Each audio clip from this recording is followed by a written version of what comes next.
GMRC 4, Quarter 3, Week 3. Iba't ibang paraan ng pagtitipid at pag-iimpok na nakatuon sa pagtulong sa kapwa.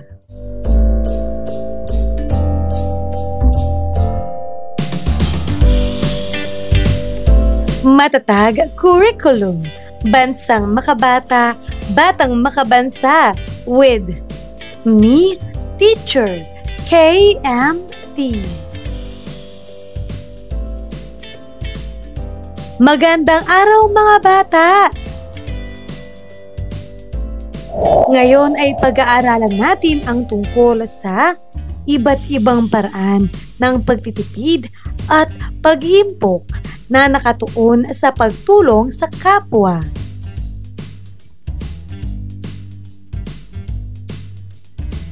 Mga layunin.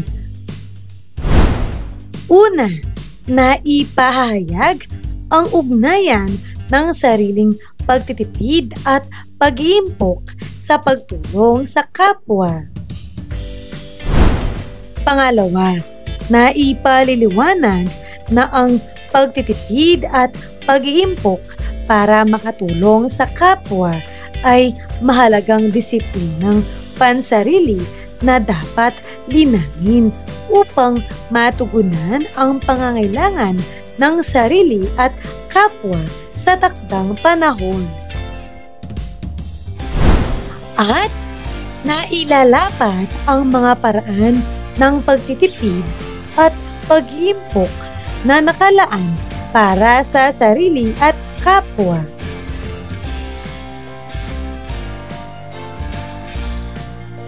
Unang araw. Maikling balik-aral. PSP. Problema, solusyon, pangungusap. Talakaying balik-aral na paksa. Kahalagahan ng kapwa sa pamilya.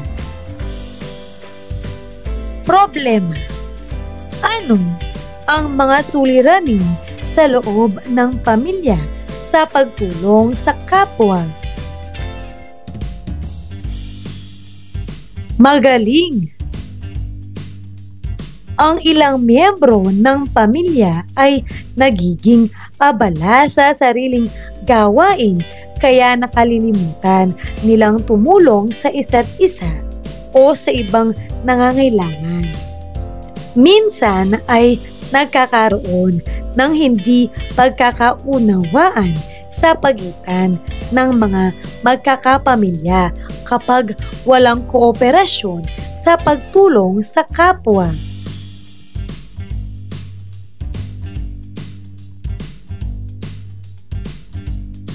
Solusyon sa problema.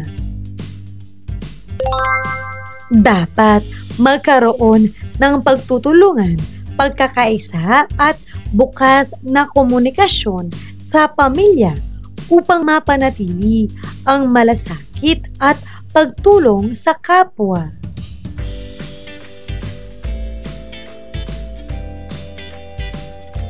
Panghikayat na gawain.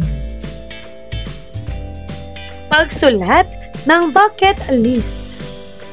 Gumawa ng listahan ng mga aktibidad na gusto o pinapangarap mong gawin.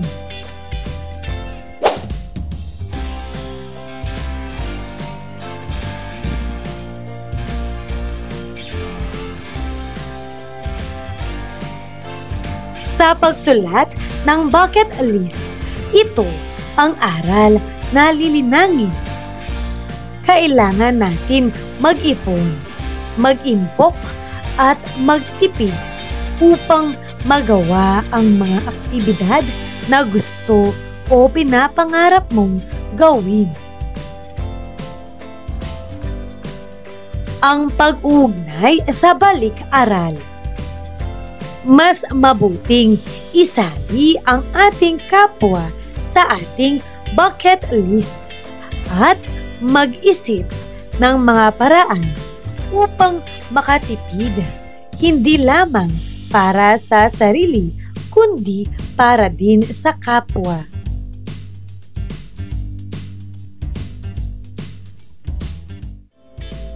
Paglinang sa kahalagahan sa pagkatuto sa aralin. Marunong ka bang magtipid o mag-impok? Sagutin mo ito sa iyong papel.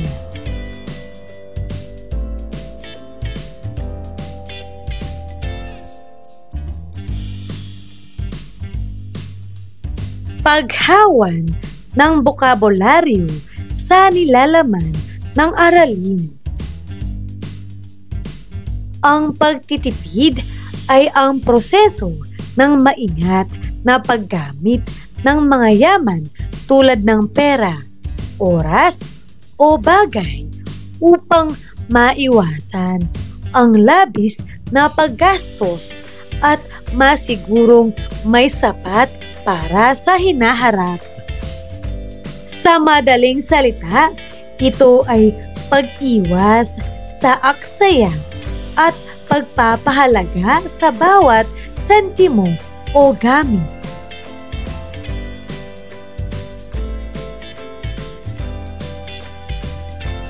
Ikalawang araw.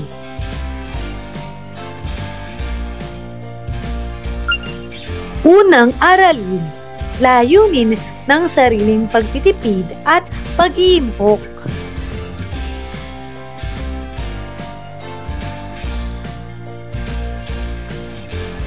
Pagprosesong pag-unawa. Tala kaalaman, sagutin ang mga tanong. Una, bakit ako nagtitipid ngayon? Tama. Nagtitipid ako ngayon upang matutong maging responsable sa paggamit ng pera at mapaghandaan ang mga pangangailangan sa hinaharap. Pangalawa, kung hindi at mabibigyan ako ng pagkakataon magtipid ngayon, para saan o kanino ako magtitipid sa kasalukuyan?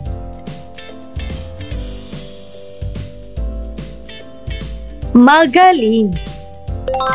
Mag-iipon ako para makatulong sa aking pamilya at kapwa.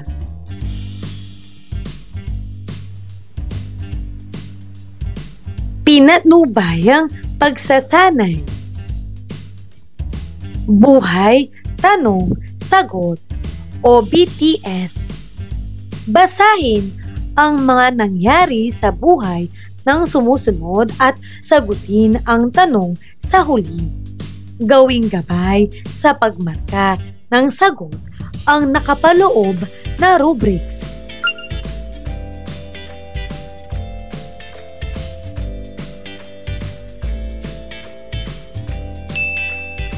Para sa unang pangyayari, si Mariano K., tagapagtatag ng Mercury Drug, ay ginamit ang kaniyang kaalaman sa mga parmasyutiko.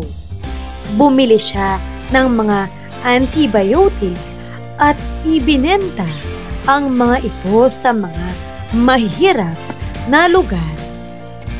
Ang natipid niyang 100 piso ay ginawang puhunan at gumawa ng kariton na nagbigay daan sa kaniya na magbenta ng higit pang mga antibiotic at maabot ang mas maraming lugar. Tanong, anong uri ng pagtitipid ang ginawa ni Mariano K.?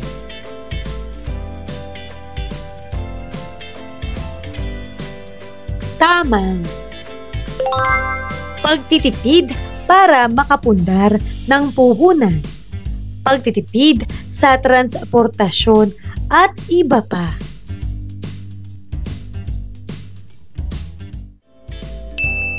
Para sa pangalawang pangyayari, si Socorro Ramos, na kilala ng marami bilang Nanay Coring at isa sa nagtatag ng National Bookstore, ay dating nagbabalat ng papel mula sa mga itinapong sigarilyo para lamang kumita ng 5 sentimo.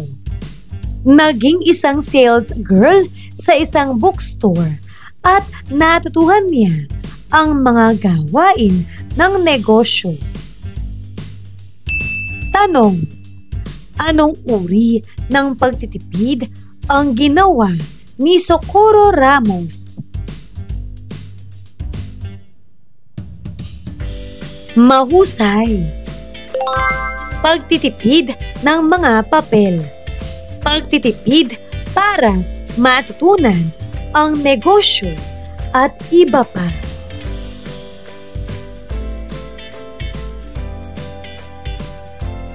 Paglalapat at pag-uugnay. Tignan ang awit na magtipid. Awitin ito sa himig ng Leron-Leron Sinta.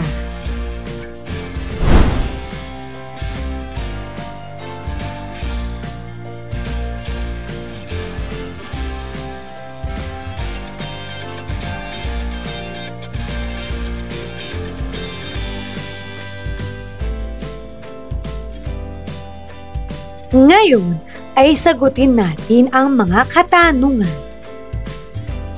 Una, tungkol saan ang awit? Tama.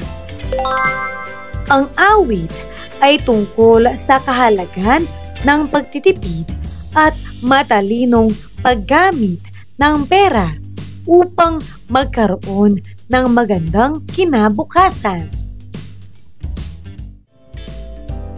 Pangalawa, ayon dito, ano ang mangyayari sa buhay kung magtitipid? Sa bukas o kinabukasan? Mahusay. Kung magtitipid, gaganda ang buhay at sasagana ang kinabukasan dahil may ipon at magagamit ito sa mahalagang pangangailangan.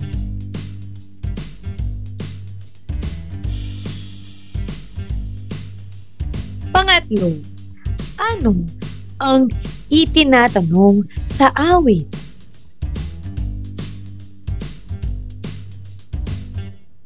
Tama. Itinatanong sa awit kung kaya bang magtipid ng mga bata.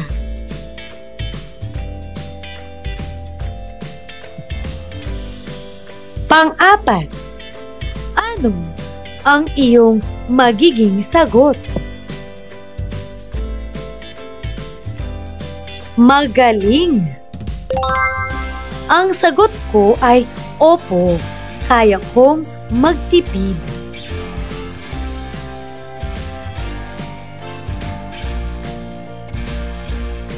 Pang-5, kaya mo bang magtipid? Paano? Napakahusay. Opo, kaya kong magtipid sa pamamagitan ng hindi pagbili ng mga bagay na hindi kailangan, pagtatabi ng bahagi ng baon, at matalinong paggamit ng oras at gamit sa bahay at paaralan. Ikatlong araw. Ikalawang aralin. Pagtitipid at pag-iimpok bilang disiplinang pansarili.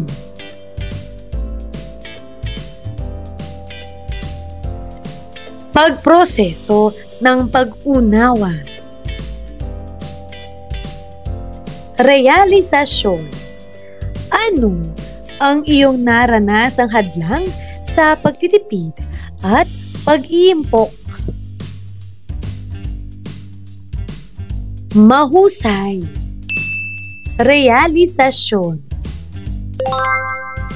Ang aking naranasang hadlang sa pagtitipid at pag-iimpok ay ang pangangailangan sa mga gastusin sa paaralan at mga bagay na gusto ko. Kaya minsan ay hindi ako nakakapagtabi ng pera.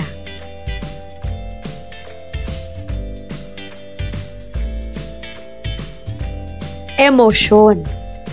Ano ang iyong naramdaman at saloobin sa hadlang na ito?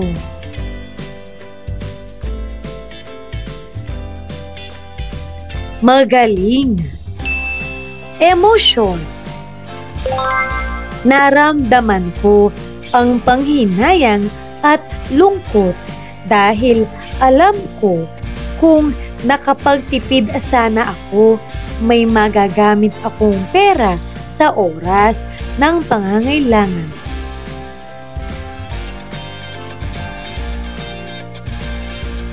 Integrasyon. Saang bagay, sitwasyon o kaganapan maaari mong maihambing ang saloobin na ito? Mahusay.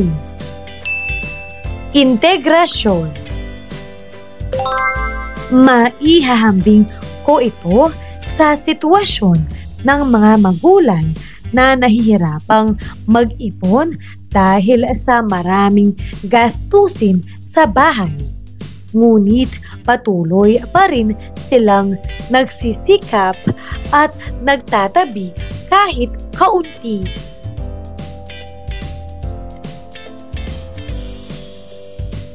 Aksyon. Ano ang iyong imumungkahi upang matugunan ang mga hamon at hadlang sa pagtitipid at pag-iimpok?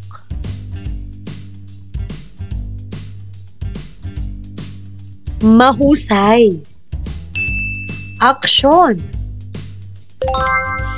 Ang imumungkahi ko ay magkaroon ng disiplina sa paggastos, magtabi ng kahit maliit na halaga araw-araw, at unahin ang mga pangangailangan bago ang luho upang mas mapadali ang pagtitipid at pag-iimpok.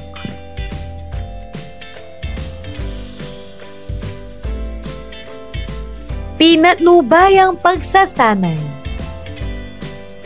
Sitwasyon, muni, sagot o SMS.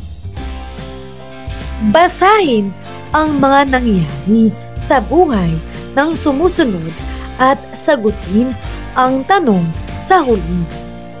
Gawing gabay sa pagmarka ng sagot ang rubrics na nakapaloob.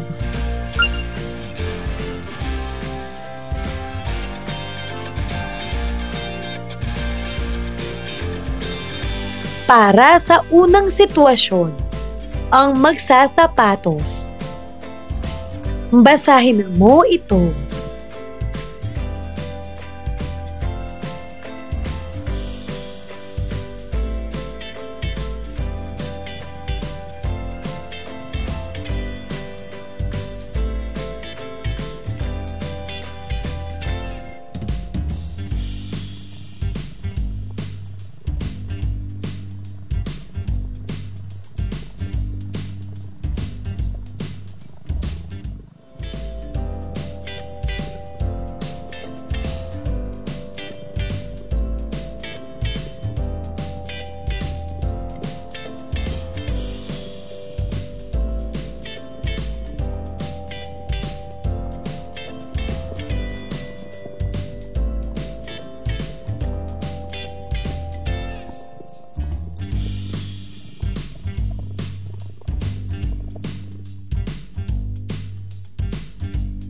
Narito ang kasunod na bahagi.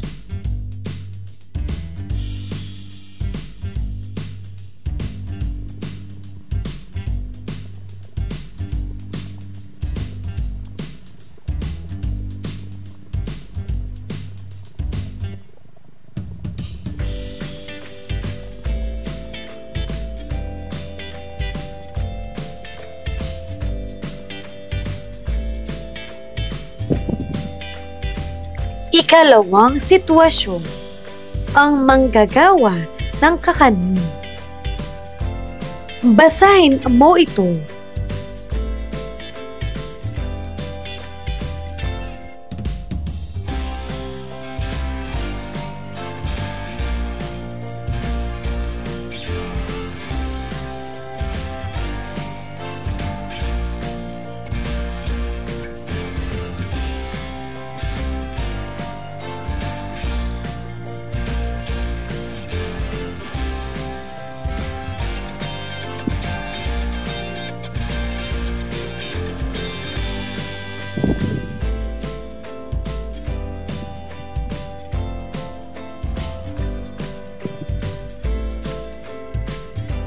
Para sa kasunod na bahagi.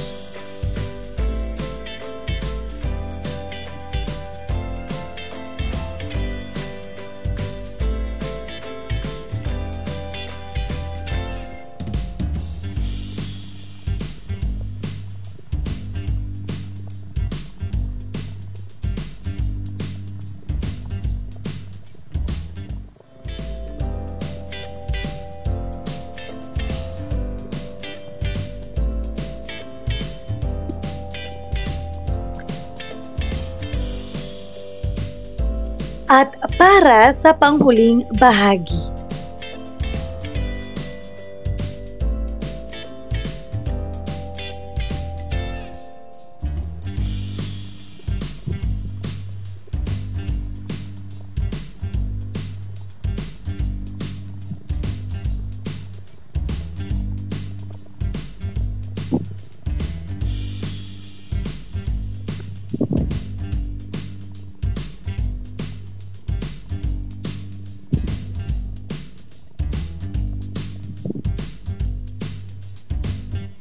Mga katanungan. Una, paano naipakita ang katangiang pagtitipid sa dalawang sitwasyon? Ipaliwanag.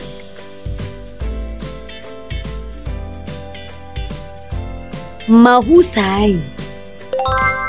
Sa unang sitwasyon, ipinakita ni Mang Ben ang pagtitipid sa pamamagitan ng paggamit ng pinagtabasan ng katad para sa paggawa ng tsinelas at sinturon.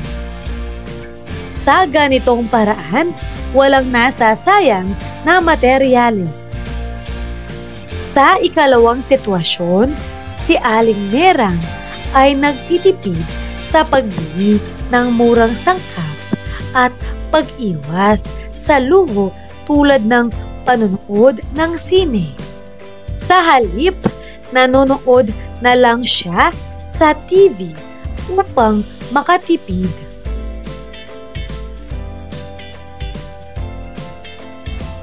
Pangalawa, namamana rin ba ang katangian sa pagtitipid?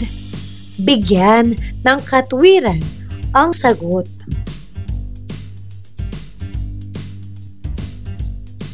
Napakagaling! Opo, namamana ang katangian ng pagtitipid. Napatunayan ito sa ikalawang sitwasyon dahil naipamana ni Aling Merang sa kaniyang mga anak ang kahalagahan ng pagtitipid sa gamit at oras. Natutunan nila ito sa pamamagitan ng halimbawa at pagsasanay mula sa kanilang ina.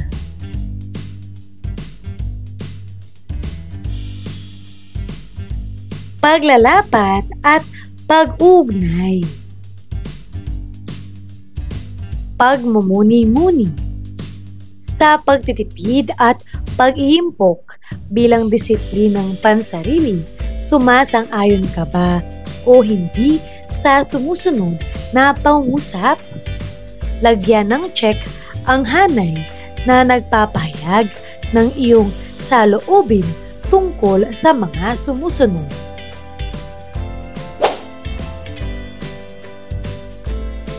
Una, ang pagtitipid ay isang gawaing magagawa natin sa abot ng ating makakaya?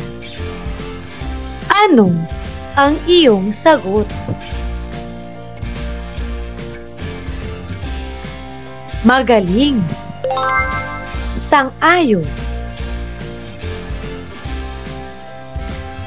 Pangalawa, kailangan nating magtipid para sa kinabukasan. Ano ang iyong sagot?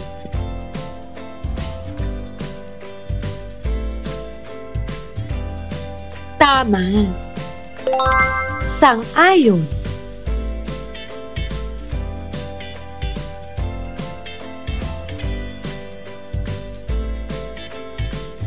Pangatlo, mahalaga ang pera kaya dapat maging maingat sa paggasta. Ano ang iyong sagot?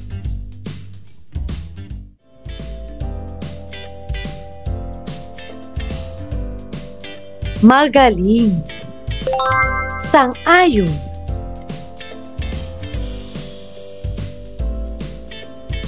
Pang-apat, makakaipon kung magtitipid. Ano ang iyong sagot?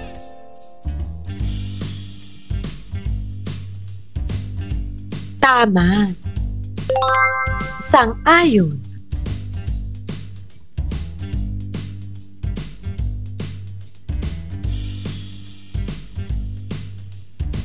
At panglima, gaganda ang kinabukasan kung bibili ng mga bagay na hindi kailangan.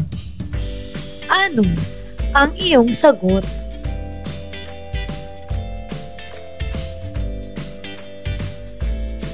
Napakagaling! Di sang-ayon!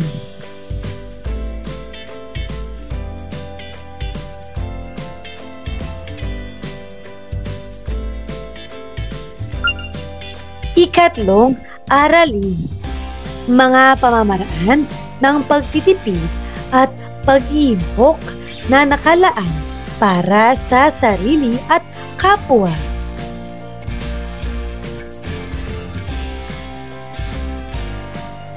Pagproseso ng pag-unawa. Checklist.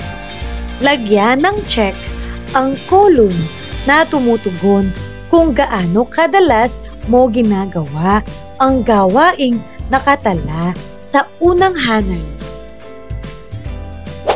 Gamitin natin ito kung saan makikita ninyo ang mga gawain. Sasagutin ito kung palagi, minsan, o paminsan-minsan mo ito ginagawa. Una, pinapatay ang ilaw kung matutulog na. Pangalawa, iniiwasan ang madalas na pagbubukas at pagsasara ng refrigerator.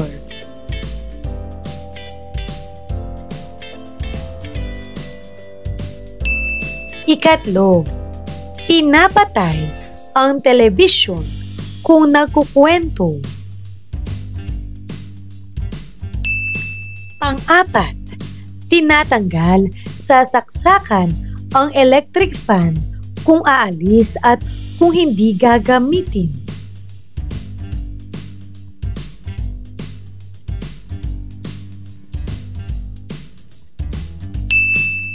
Pang-lima, hindi na ginagamit ang washing machine kung mga panyo at maliliit na bagay lamang ang lalabhan.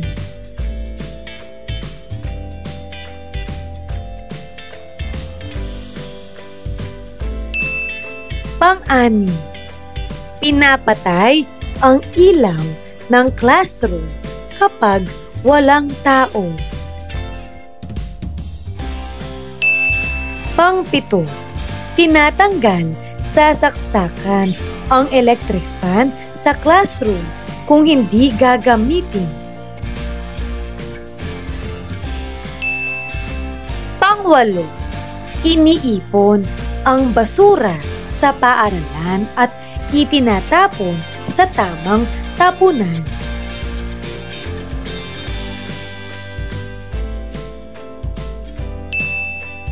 Pang-siyam, lalakarin ang pagpasok sa paaralan kung ito'y malapit lamang.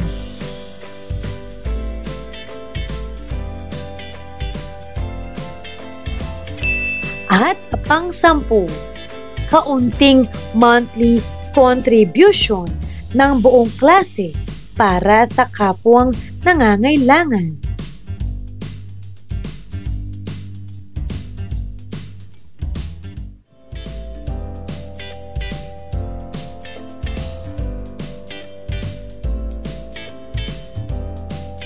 Pinatnubayang pagsasanay. Buhay, tanong, sagot o BTS. Alin sa mga katangiang nasa loob ng parihabang kahon ang di kanais-nais na pamamaraan ng pagtitipid at pag-iimpok? Paano nakatutulong ang mga kanais-nais na katangian sa pagtitipid at pag-iimpok? Isulat sapat lang ang tamang sagot.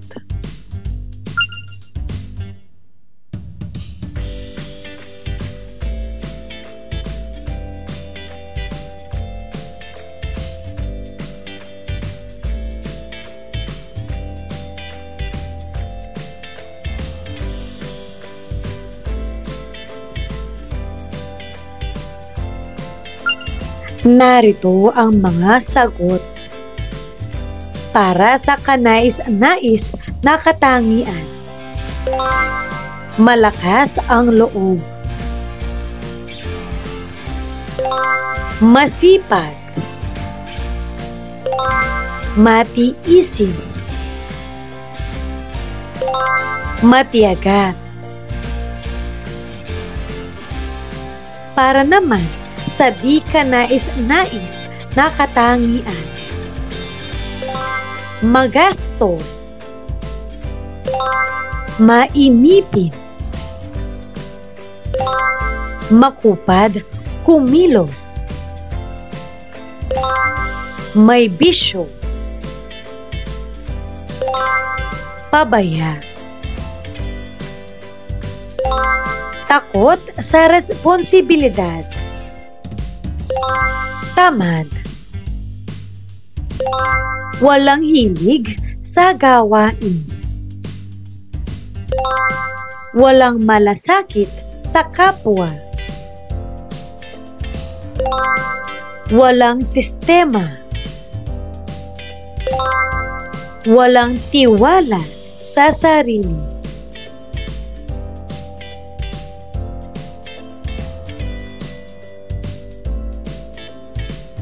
Ika-4 na araw. Pabaong pagkatuto. Kantahin ang batang matapat mag-impok. Sa himig ng leron-leron sinta.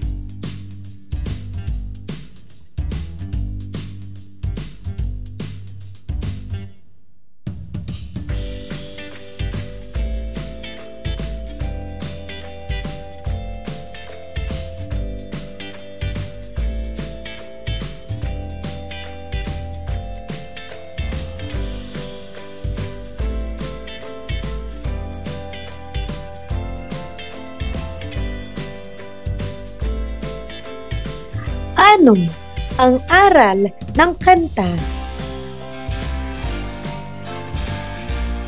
Mahusay, matapat na pagtitipid at pag-iimpok para sa kapwa. Maaring huwag nang ibalik ni Onyok ang sobrang sukli o huwag nang ibalik ang mga bagay na napulot at ibigay na lang sa kapwa. Ngunit di niya ito ginawa dahil ang tindera at ang may-ari ng gamit ay itinuturing din ni Onyok bilang kapwa.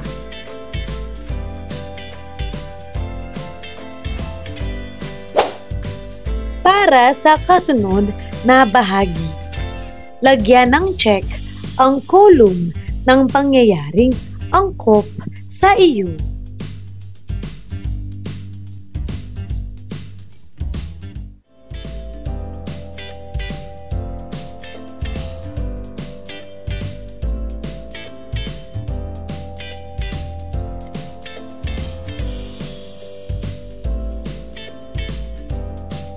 Pagninilay sa pagkatuto.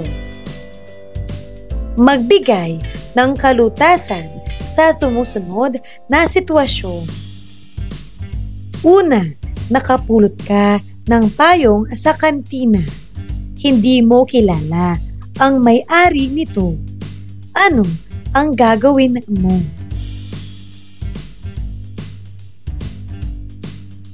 Pangalawa, pera ang ibinigay sa iyo na gantimpala ng may-ari ng perang napulot mo. Paano mo ito gagastusin?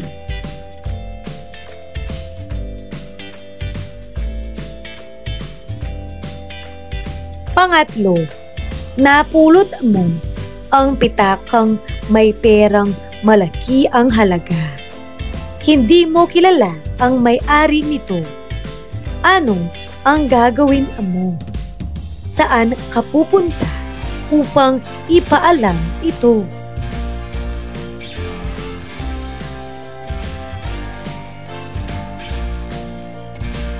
Aral sa pagninilay sa pagkatuto. Una, huwag mag-iimpok ng mga bagay na hindi sa iyo o hindi mo pinaghirapan.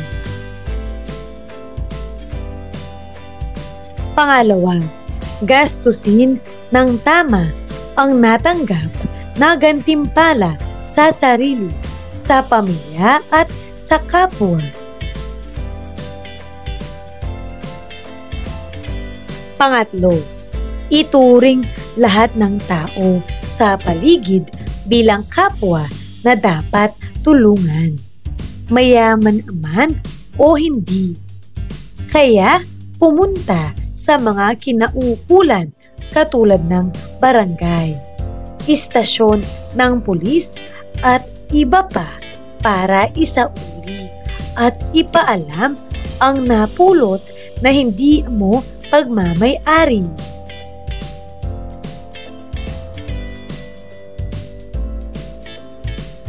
Pagsusulit. Tama o mali. Isulat ang tama sa patlang kung tama ang isinasaad ng pangungusap. Isulat ang mali sa patlang kung mali naman ang isinasaad ng pangungusap. Una, ang pagiging matipid ay maaaring isama sa kaalaman sa pananalapi o financial literacy. Tama o mali? Ito ay tama. Pangalawa, ang pagtitipid at pag-iimpok ay limitado lang sa pag-iipon ng pera. Tama o mali? Ito ay mali.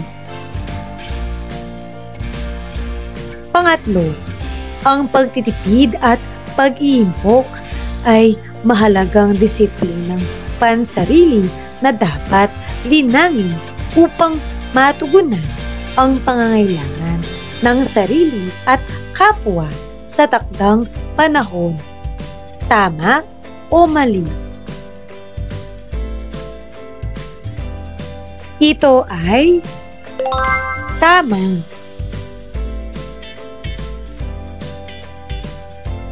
Ika-apat, Ang pagtitipid ay isang gawaing magagawa natin sa abot ng ating makakaya.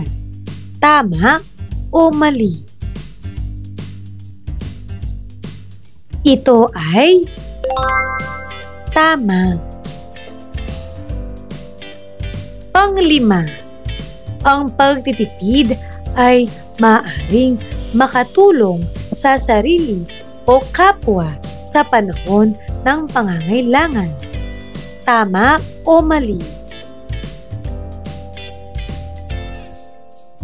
Ito ay tama.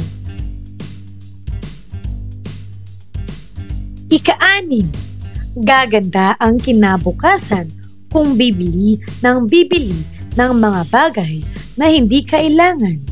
Tama o mali?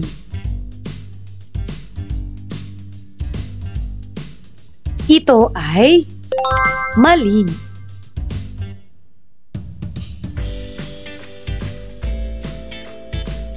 Pangpito, hindi naisasagawa ng mga mag-aaral ang mga paraan ng pagtitipid at pag-iimpok na nakalaan para sa sarili at kapwa bilang tanda ng pagiging matipid.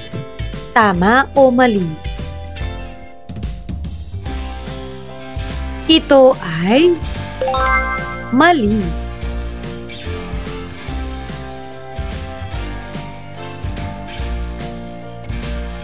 Pangwalo, kailangan natin mag-ipon, mag-impok at magtipid upang magawa ang mga aktibidad na gusto o pinapangarap mong gawin.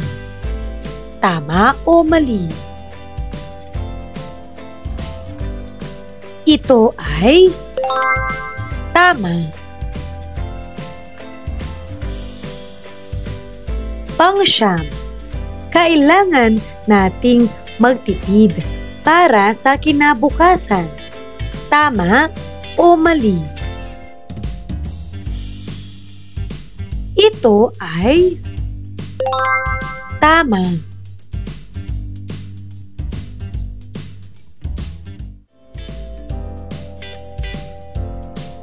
Pang-10, kaya tayo nagtitipid at nag-iimpok ay para makatulong sa ating kapwa. Tama o mali? Ito ay tama.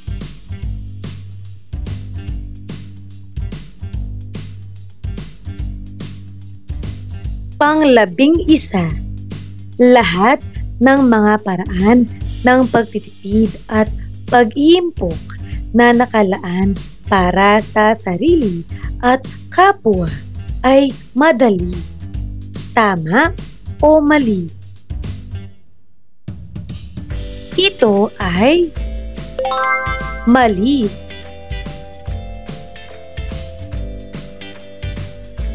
Pang-12, mahalaga ang pera kaya dapat maging maingat sa paggasta. Tama o mali?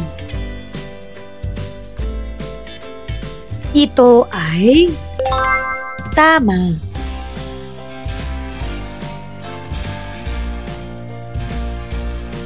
Pang-13, makakaipon kung magtitipid. Tama o mali? Ito ay tama.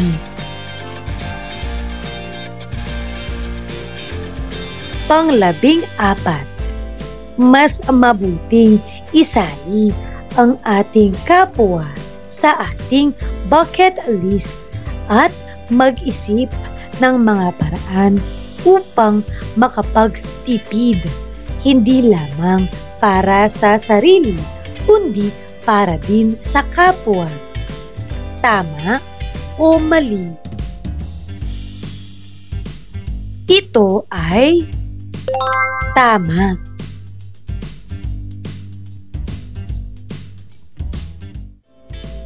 Pang-15, may mga hadlang na maaaring maranasan sa pagtitipid at pag-iimpok. Tama o mali? Ito ay tama.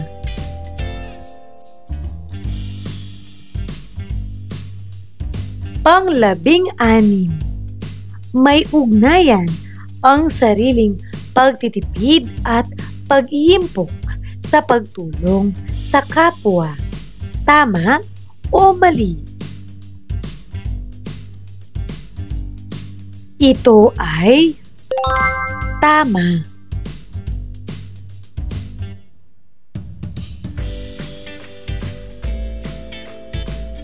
Pang-17, mga mahirap lamang sa paligid ang ituring bilang kapwa na dapat tulungan. Tama o mali? Ito ay mali.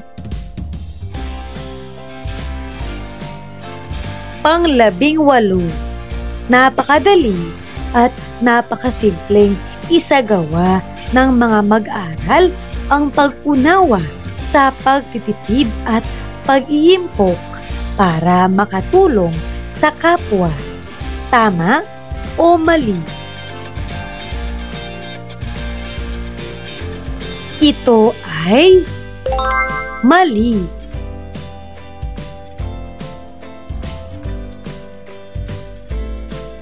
Pang-19, sa totoo lang, walang tungkulin ang pamilya sa kapwa. Tama o mali? Ito ay mali.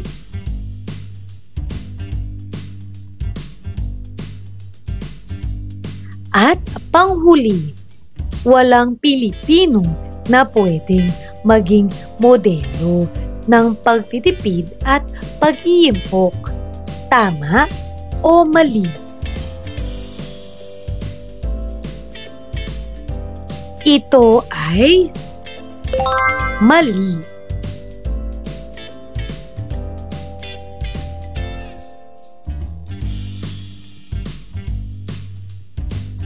Mahusay mga bata!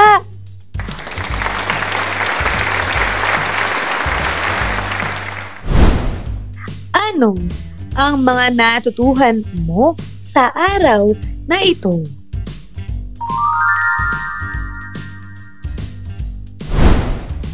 Ngayong araw na ito, natutuhan ko ang tungkol sa layunin ng sariling pagtitipid at pag-iimpok. Pagtitipid at pag-iimpok bilang disiplinang pansarili. At mga pamamaraan ng pagtitipid at pag-iimpok na nakalaan para sa sarili at kapwa.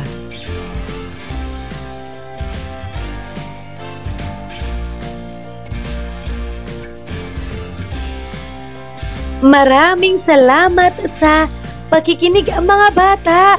Sana ay may natutuhan kayo. Huwag mong kalimutan pindutin ang like, share, at subscribe.